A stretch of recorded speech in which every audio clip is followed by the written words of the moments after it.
Olá, bem-vindos a mais uma conversa. Hoje a nossa missão é eh, encarar um desafio que, bom, todo mundo já passou. Olhar para uma montanha de informações, uma planilha meio caótica e se perguntar: tá, por onde eu começo? O nosso material de apoio é um guia de estatística bem denso que funciona quase como um mapa para a gente transformar esse caos todo em clareza. A gente vai seguir essa jornada, sabe? Começando com dados totalmente brutos e terminando com a capacidade de contar uma história com um ou dois números. Vamos mergulhar nisso e tentar achar o sentido por trás dos dados. E é uma jornada fascinante. Muita gente ouve a palavra estatística aí, nossa, já imagina equações impossíveis, mas a verdade é que tudo começa com organização. Quase como arrumar um quarto bagunçado, sabe? Primeiro a gente separa as coisas por tipo, depois guarda em caixas e só no final a gente consegue dizer, ok, o item mais importante está aqui. Essa busca pelo centro de gravidade dos dados é o que a gente vai desvendar hoje. Perfeito. E para começar essa arrumação, o material já joga dois conceitos na mesa que parecem sinônimos, mas não são: população e amostra. Imagino que a população seja tudo, certo?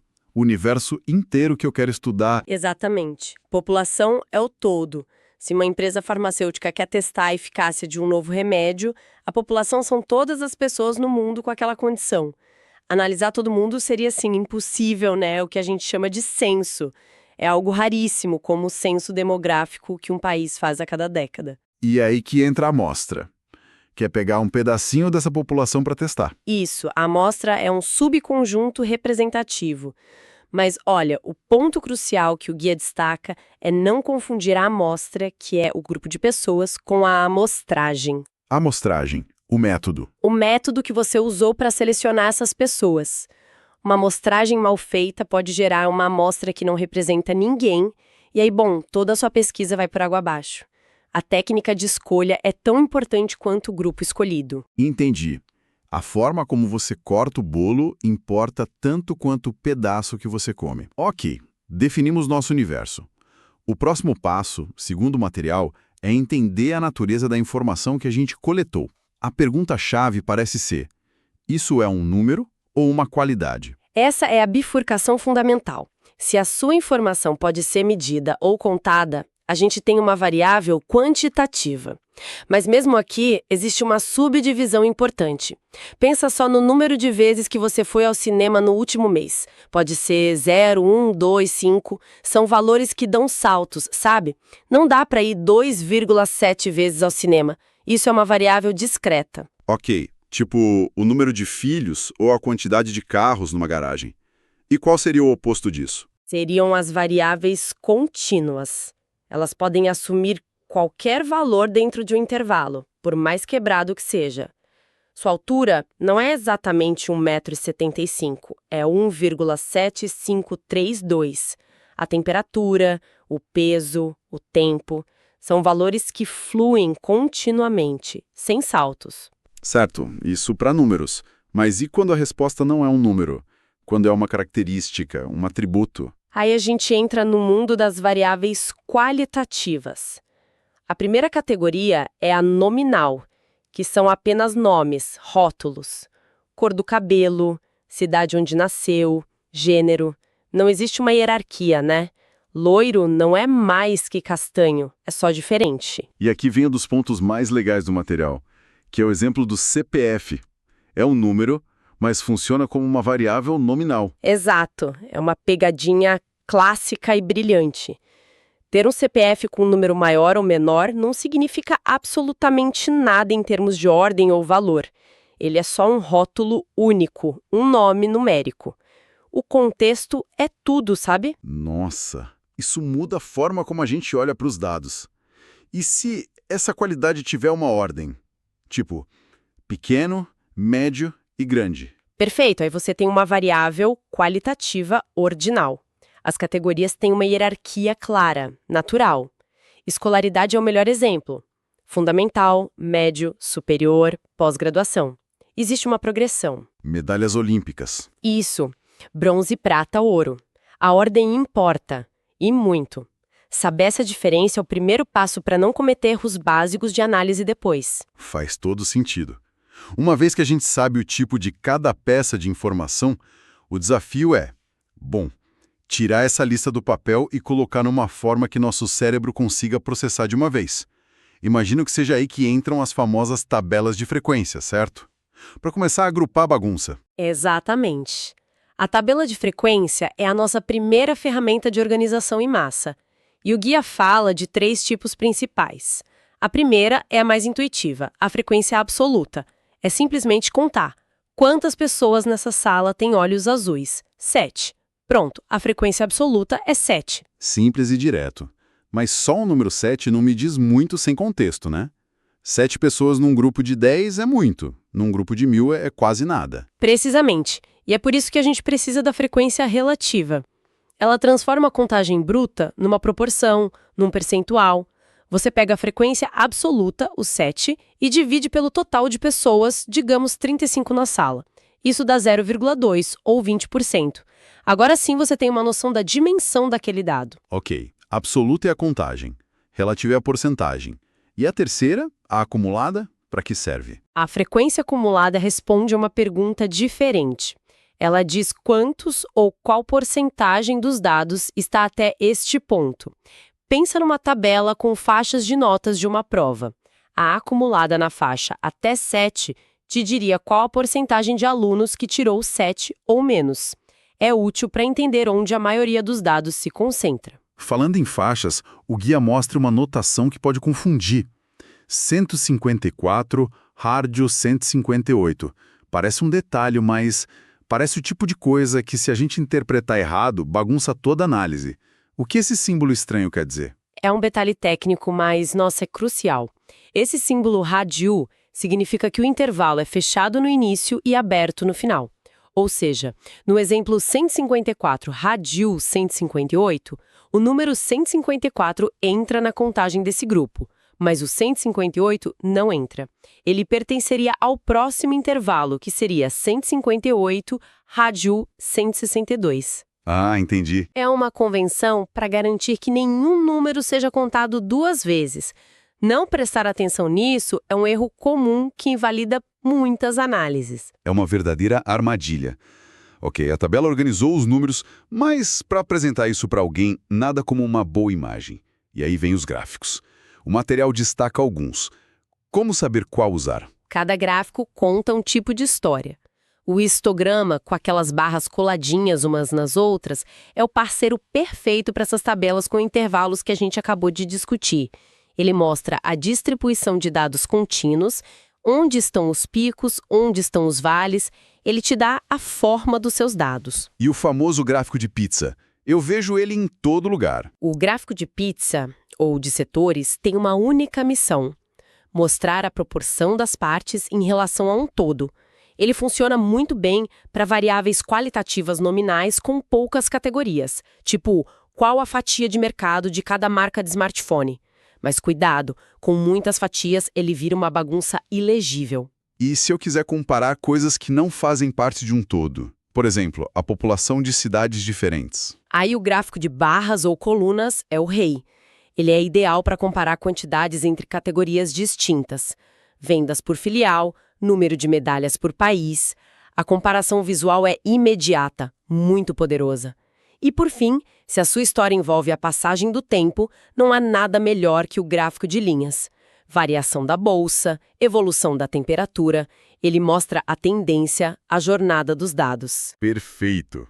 Então já classificamos, organizamos em tabelas e visualizamos em gráficos. A gente já tem uma foto bem clara da nossa bagunça inicial. Mas se eu tivesse que resumir essa foto inteira com um único número, um representante, por onde eu começaria? Essa é a busca pelas medidas de tendência central. E a mais intuitiva de todas é a moda. A palavra já diz tudo. É o que está na moda, o valor que aparece com maior frequência no seu conjunto de dados. Se você vende sapatos, a moda é o número que mais vende. Simples assim. Mas o guia alerta para uma confusão comum. A moda não é a contagem, é o valor em si, certo? Exatamente. Se o número de sapato 36 foi vendido 50 vezes e essa foi a maior venda, A moda é 36, não 50. É o valor mais popular.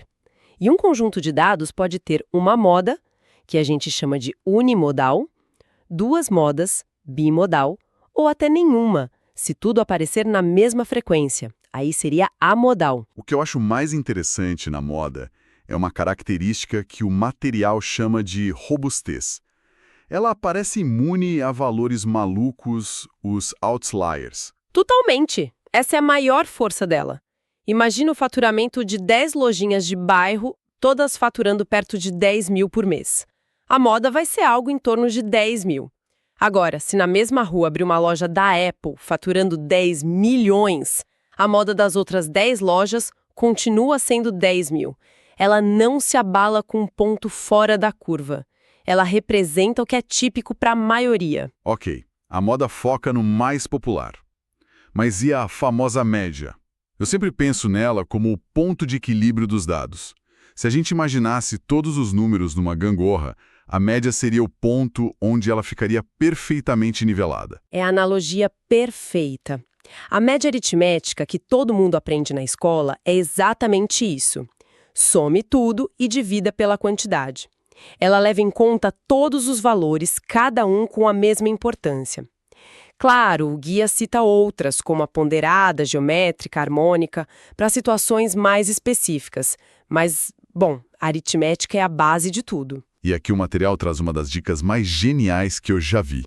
Uma propriedade da média que é um verdadeiro atalho. Sim, a propriedade da linearidade. É fantástica.